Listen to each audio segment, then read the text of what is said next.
Hey guys, this is Tim and Carl of TDG, and in today's video, we'll be going over the new additions in last Epoch and the new season Tombs of the Erase that was featured in the patch overview video. That will be including the new maps, new special maps, aka those new woven echoes. We'll be talking about some new enemies, some skills and classes, what we'll be choosing to do class-wise. We'll also be talking about some quality of life updates, and we'll also be talking about the crafting system. Now, with all that being said, the Tombs of Erase will come April 17th. That is Thursday. That will be, as of the video today, that will be literally, which will be posted at 10 a.m. That will be 2 hours from now. And if you're seeing this video a little late, then again, the season is already out. Again, 12 p.m. April, Thursday the 17th. Now, with all that being said, Carl, how are you feeling about this? What are you most excited for, my man? I'm very excited, highly anticipating this. It's been I think 7 or 9 months or something like that since their last big update, and I'm really excited. POE 2 kind of let me down with a little bit of that rough start, and Yeah. I'm really looking forward to see what these guys have been cooking with. The new crafting system looks absolutely incredible, and I can't wait to get my hands on it. What about yourself? What's got you kind of chomping at the bit over there? So, I mean, two things, right? Like, as you mentioned, the crafting is insanely, again, in a way. I remember when I first played it, because it's been probably over a year since I've played. The crafting system was in a way simple, like it was easy to understand once you got a hold of it. But what they have at least provided with the crafting is the ability to, again, get what you need out of the gear. And again, it's not guaranteed, but you have a much higher chance of getting what you want from the gear, right? Or again, what other affixes or again attributes or stats, however you want to say it, put into your gear. They have added a lot of more customization and a lot of more power creep, I think might be the term that we can use there, where again, we get the most out of our gear. We're not playing a guessing game, we're not playing a gambling game, we're not just saying good luck when you slam the piece of gear with something like in PoE 2 currently, right? Um, but that is what I'm most excited for. I'm also very excited to start a Hammerden. I didn't get to do one at the beginning, or at least last season. I started with a Rogue and did Umbral Blades, and I'm really excited to actually do a Hammerden as a callback to Diablo 2 and playing that. I've always wanted to do that. I've never gotten the chance to, and this will be my first shot at it. So I'm pretty darn excited for that. Those are the two main things I'm most excited for.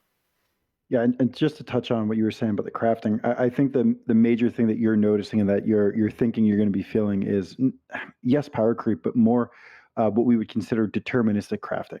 Hmm. It's going to be Yeah, that's a great way to like put it. yeah, your item is going to become highly deterministic. You're going to be able to force certain things on the item, still fitting within their build or their outline, right, of forge potential, and having that be the balance, which is really just a cool idea in general, but you Hmm. know, I don't know how much you remember of it, but needing to shatter the items in order to gather the affixes to even be able to put them on. So, Hmm. it's one of those things where you can't just slam it in there once you have it, but Right. once you find certain things, you could start to kind of play it around and fill the gaps. And I think it'll be really cool. Yeah. They really did a lot. And before we even dive deeper into that, what I really want to do is kind of go through the way Judd kind of went through the patch overview video, and just so we're systematic about it. Like, again, for example, the first thing he got to talk about was how there's a new faction coming in, the Woven. That's going to be a big part of it, right? And again, with the Woven will come a ton of different things, such as tombs, as being part of the Monolith of Fate. And essentially the lore behind it is that the Weaver has these experiments to make like a perfect society, and essentially our job is to call the flawed creations of the Weaver. And there was even some mechanics where you would break these cocoons, and it was very similar to the Wisp mechanic. When you broke the cocoon, like these souls travel around and affect enemies, and that was very similar to the Wisp mechanic seen in PoE 2. And also at the very beginning, again, just to more so hit upon the maps and the special maps, quote unquote, right? There's tombs and cemeteries where they had mentioned that it ends with a boss fight, and when you again beat this boss, you get an access to the Woven Enchanter, which essentially gives you options to enchant specific class idols or non-specific idols, I believe. And again, you get something called Weaver's Touch, which will add to the affixes or make two of your affixes better as well, which is really cool. Again, just they're hitting upon this customization with even just the mapping itself and giving incentive of why we should do that too. Yeah, and then one other thing too with the Weaver's Touch affixes that go on the idols, I thought it was really cool how they decided to allow progression, in a horizontal or linear progression system there too, where it's stacked upon your normal mapping system, Mm-hmm. where as you're earning XP as your character, you're also going to be earning XP into these affixes to level them up as they go, getting them stronger Yeah. with your playtime as well. I thought it was really interesting. Yeah, again, for me at least, again, it feels easy to understand versus coming from PoE 2, right? I didn't play much PoE 1, but everyone, as you kind of, I think, as you say, you kind of need a master's degree to figure it out, or a PhD actually. But I feel like for last Epoch, at least for somebody who has, again, I played PoE 2, not PoE 1, played Diablo 2, Diablo 3, right? Again, the system they use or the way they present it is understandable. It's digestible to me personally, and I actually really appreciate that.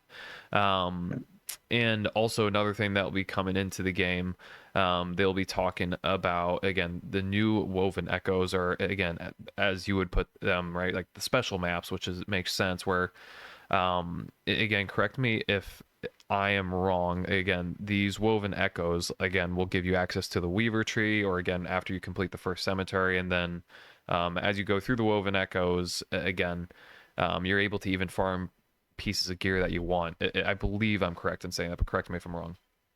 Yeah, no, that's 100% right. There's a couple of the slots on that tree that'll give you some really fun abilities there. Anybody who's familiar with the PoE one mapping system or Atlas system, the Weaver tree is going to be very similar to the PoE one Atlas tree, giving you a lot of customization, letting you add increased Mm, challenges to the maps that you're playing.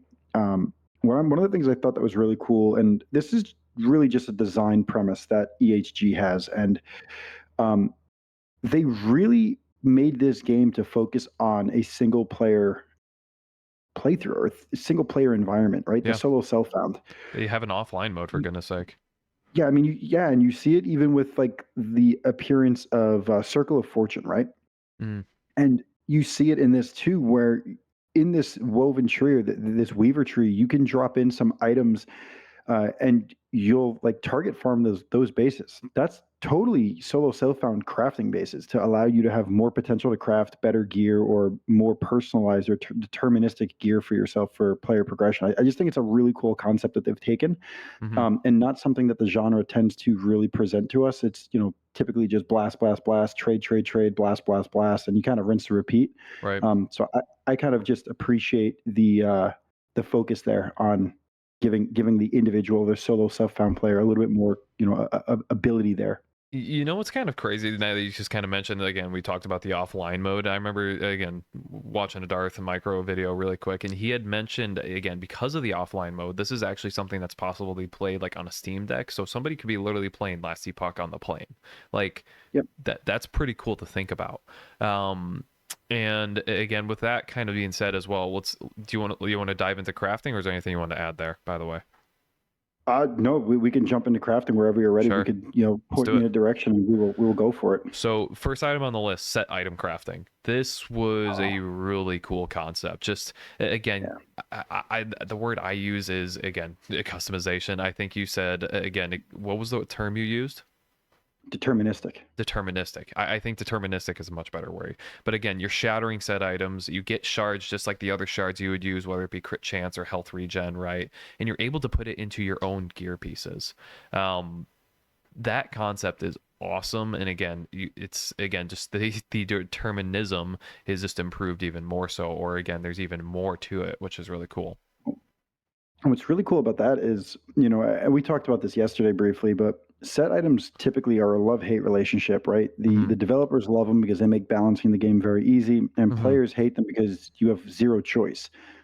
And again, like focusing on the gameplay mechanics here, they really did a nice job of deciding what of the bonuses they wanted each of the set pieces to carry. So when you shatter, let's say a helmet, or you get the splinter, let's call it, of the of a set piece, when you put it on the helmet or the weapon or the leg or or their boot or whatever, it has a different quality that it'll carry. Hmm. And it's really cool how they decided to do that, and then it'll count as that set item, which just kind of adds to the flexibility of, go make your exalted items, go make your rares and your experimentals, right? We'll talk later about some of these champion modifiers that you can have too, and Right. like being able to stack all these things on top of each other is bananas. It literally is bananas. The combinations and the creativity is kind of endless, is how Yes, it feels, right? yes, Um, absolutely. Now, again, we're also second item on the list was just legendary potential. Now, again, for someone honestly like me, again, Carl, you understand this a little better than I do, but can you kind of explain a little bit like what legendary potential is on a piece or item, especially in Last Yeah. Epoch? So the easiest way to think of LP is it's like an item strength. It's not specifically tied to the strength, but it is tied to how strong you can make it. So Hmm. a legendary item can have another rare item or another item, like essentially quote unquote smashed into it, right? So Okay. you can add affixes from the second item onto the legendary item, and you can move over as many affixes as the item has legendary potential. Okay. That's one of those recombinators that they were talking about in the preview video, where you can select one specifically to make sure that it gets carried over, Hmm. and that is able to be done with the use of legendary potential. Got it. Okay. So again, with legendary potential, if I understood you correctly, again, well, obviously you're making a more powerful item, but are you able to have even more affixes than usual because of that LP? Like, let's say three, that means three more affixes. Yes, Okay. from what I understand, you could add, not replace, but you can add affixes equal to the legendary potential on that item. And a really cool thing, I just was reading, or I just saw a video. I think it was Rax, Yeah. that I was watching. That if you find a really good legendary item Hmm. later in the game and it has high legendary potential, but it is a low level unique, you can smash really good affixes into that item, and it does not alter the level that you need to have in order to equip that Oh, item. that's really So nice.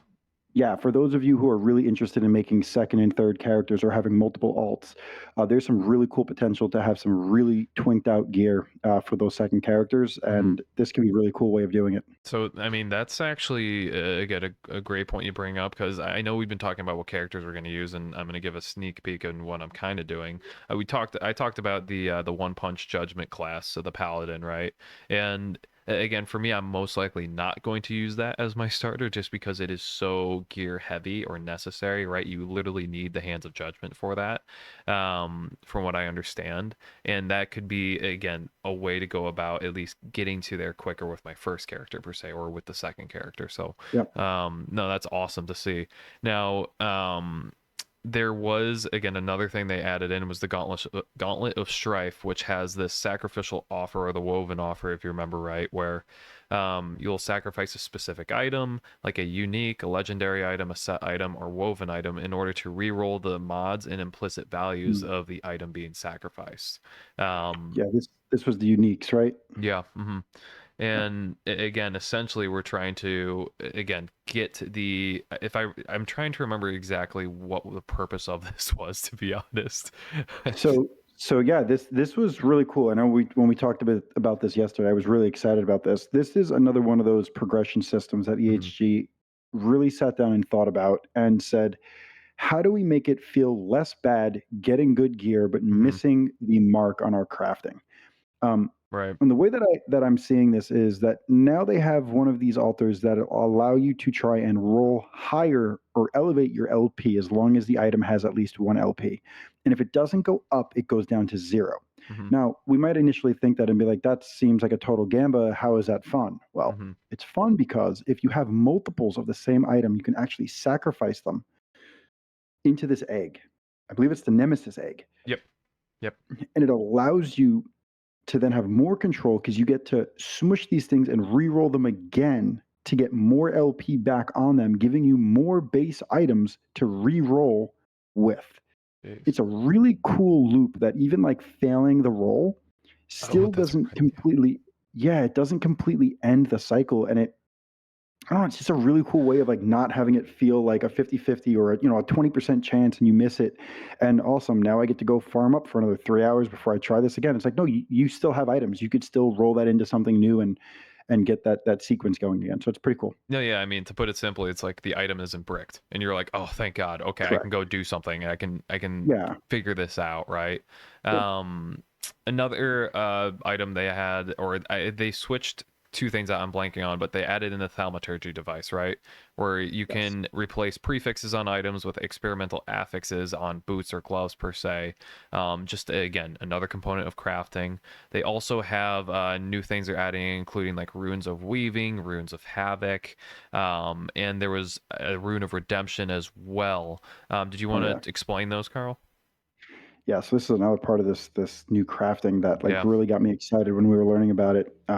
So that the Rune of Havoc will shuffle your tiers, but not actually remove the affixes. So yeah, that would be like saying if you're a really a physical focused build, Mm-hmm. but the item rolls a very low tier physical damage modifier and I don't know a high level lightning modifier. You could use the Havoc modifier and try to re-roll those and swap those Yeah. affixes, so you end up with the highest tier of the physical modifier, which is really cool. You literally go from tier 1 to tier 7. Yeah, you can go from the lowest tier to the highest tier just by Mm-hmm. swapping them. At least that's my understanding of it. Yeah. Um, there's a rune of weaving that those weaver affixes that we were talking about. It'll help speed that up, so Yep. it'll gain XP faster. The redemption that you mentioned, this was really cool too. It'll let you move the exalted affix. So we Yep. could take that same exact example and say that you had an exalted lightning. So exalted affixes, something that's really important for listeners to remember is that you cannot craft an exalted affix. It is superior Mm. than anything that can be crafted. So it actually allows you to move that exalted affix over to a more desirable modifier, And by superior, you mean a higher tier. got it. So higher than tier 7 typically. Yeah, higher than the max tier would be exalted. Yes. Got it. Cool. Awesome. And again, I know there was one small thing. The Eternity Cache was the kind of the last item I had on the crafting list, unless you have anything else to add, because that's what I was able to catch. But again, anything tier 2 or above, the Eternity Cache, you're allowed to take an affix from an item and get something that's guaranteed, essentially, from that item. Correct? It's yeah, for those of you who are familiar with recombinators from POE 1 and POE 2, it is like a supercharged one. You basically just get to select an affix you want and transfer it over. No rolls, no percentage chances. Like you said, Tim, just as long as it's a Yeah. tier 2 or higher, it's guaranteed. Mm-hmm. Damn. So, anything else on the crafting list that we have forgotten? Champion modifiers. So Right. killing champion monsters will drop items with these champion modifiers, and that Mm-hmm. can be used in combination with the set items that we were talking about earlier. Mm-hmm. And that's just another way to, again, have a little more determinism. You can even farm a certain Yep. enemy or the champion enemy, right? And again, the difference between champion enemies, right? Again, they have alternate abilities. They, again, instead of being void, maybe they're electric this time, and then they have additional modifiers, and then even a champion modifier is how they qualified that as well, just to kind of set apart the difference. So that, Yes, and then it'll drop that champion modifier. yep. It'll drop it on its items. Yeah, the example I remember is like the volcano affix, right? Yep. And that is one. Um, and so that takes us into again all the quality of life changes and little things they added in, such as monoliths and dungeons. They added in some new tasks like finding an item, and then if you find it, you have to identify it. And again, based upon what you may be able to find a unique item that way. There's also a goal of sealing rifts, which is interesting as well. They also added a little bit of a quality life fix with the arena waves, where again, enemies are going to get to you quicker and they spawn faster. And I remember playing arena and having to sit there and kind of wait for the enemies. I'm like, all right, where are they at? And I had to go chase them down at some point. I remember this. Um, with the dungeons, they added something called portal charms, where you can get these through again exchanging keys for a portal charm from the black market key trader. And what these portal charms do, it's pretty cool. They help you pretty much skip the dungeon. You get kind of everything that you might have got in that dungeon at the end after you kill the boss. But again, the portal charm will take you right to the boss, so you don't have to go around scrounging around for everything, and all the gear or things that you might have gotten in the dungeon will land after killing the boss, which is pretty cool. So, so another thing that's really cool about that is the Hmm. last Epoch does a really nice job of letting you target farm. So specific uniques or Yep. specific items come from certain bosses, certain Hmm. dungeons. So this is a really cool way of being able to save up some keys and then just kind of blasting some boss and content to be able to power farm for a specific year. Does the imprinting apply to the dungeons? Like the imprinting on the woven map, if I remember right? It should. It should apply to everything. It should be a base Oh, that's right. alteration to your materials and everything that you're facing. Okay, cool.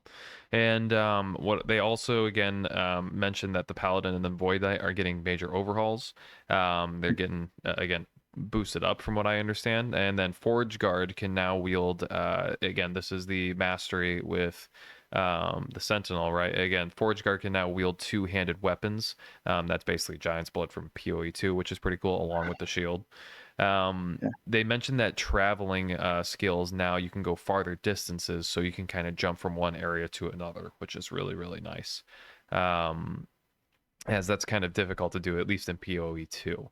Um, now, again, was there any other quality of life things that you wanted to mention, Carl? I have I one or two actually more, think but that the movement skill distance is going to be really a big one that a lot of people feel. mhm.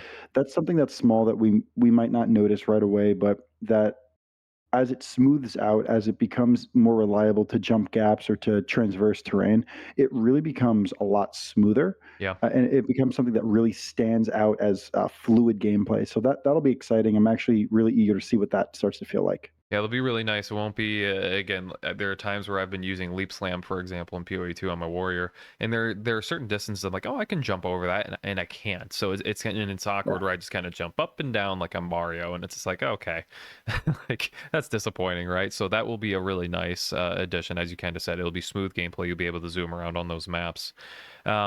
There's less loot lizards. Apparently, there was a ton, from what I understand and just heard as I've been kind of understanding more information about this game. Um, there's going to be some more new uniques, and also again some uniques got buffs. What again I like about last epoch's uniques is there isn't a negative to it, right? That's just nice to have.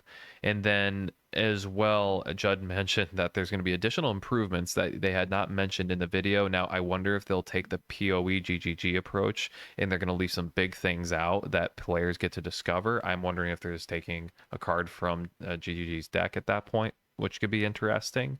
But there was two things or three things actually that I really wanted to mention before Carl, you and I discuss what classes we will be starting with. And number one, it's changing your mastery for the price of gold, right? And as you kind of continue on in the game and as you progress your character, the higher the price will be to change it. I think that's great. I think for you, it's like, okay, I leveled up my character. I don't like where it's at. I don't like what I'm doing. I can change it. I like that idea. Obviously, it's just nice to have. Number two, they have again made inventory changes that have just made the game yes. much easier to make. I think this is going to be one of the most important things. For example, just even in your inventory, again, you're going to have separate tabs for keys and woven echoes, so there isn't a mess. And even your storage is going to be automatic now.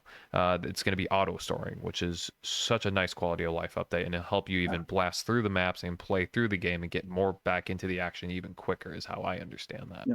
No more inventory Tetris.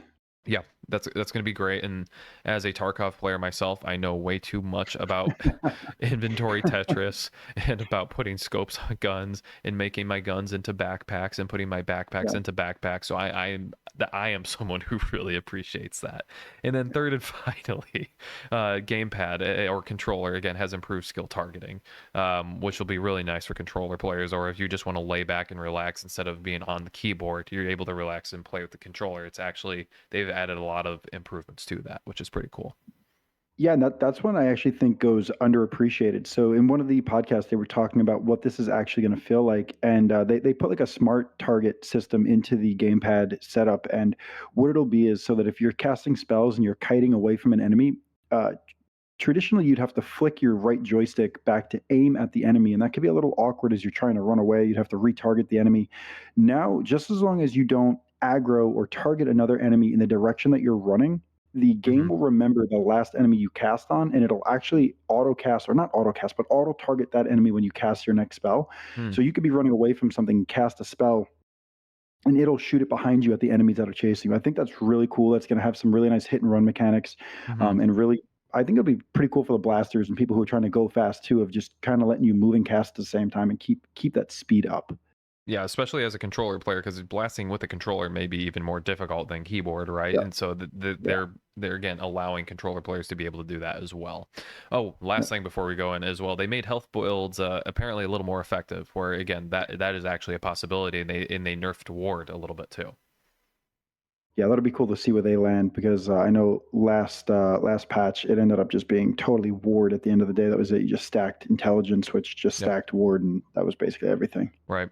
So with that being said, Carl, what is going to be your league starter?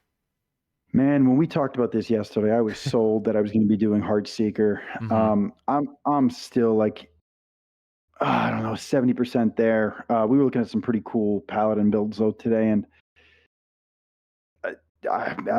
we'll find out at about 7 o'clock tomorrow night when I get home and I get to sit down and actually load the game up and start playing. I truthfully, I don't know. I don't know. We'll see what the flavor of the month is. I really don't know. What about Yeah. yourself? So I mean, for me, it's honestly, it's always been the Hammerden, right? It's always going Yeah, to be that as my first choice, especially since playing Warrior in PoE 2. I want a class that's just tanky.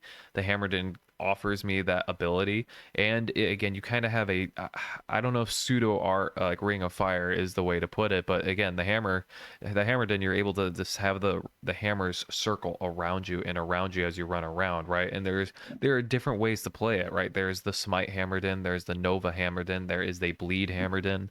And for me at least the Smite one looks pretty darn cool because you're just sending down lightning from everywhere, like your Thor for goodness sake. So that looks pretty cool. I know we also talked about how again you can do hammer and shield throw.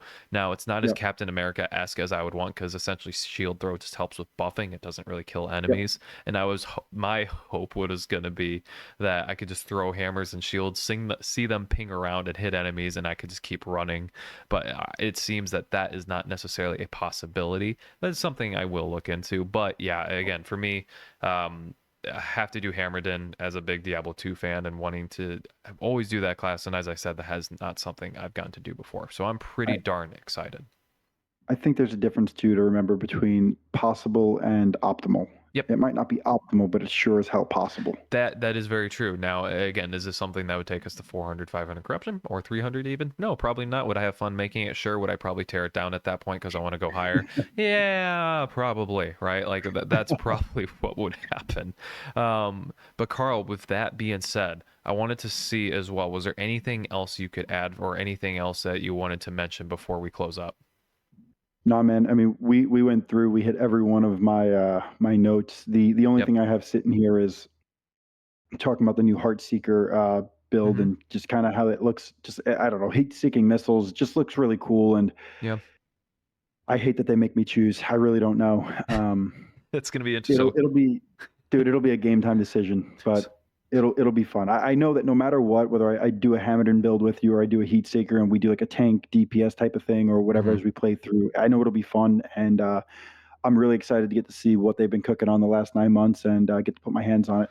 I don't know. Two Hammerdens might fry my computer. Honestly, I don't know if my computer can take all that.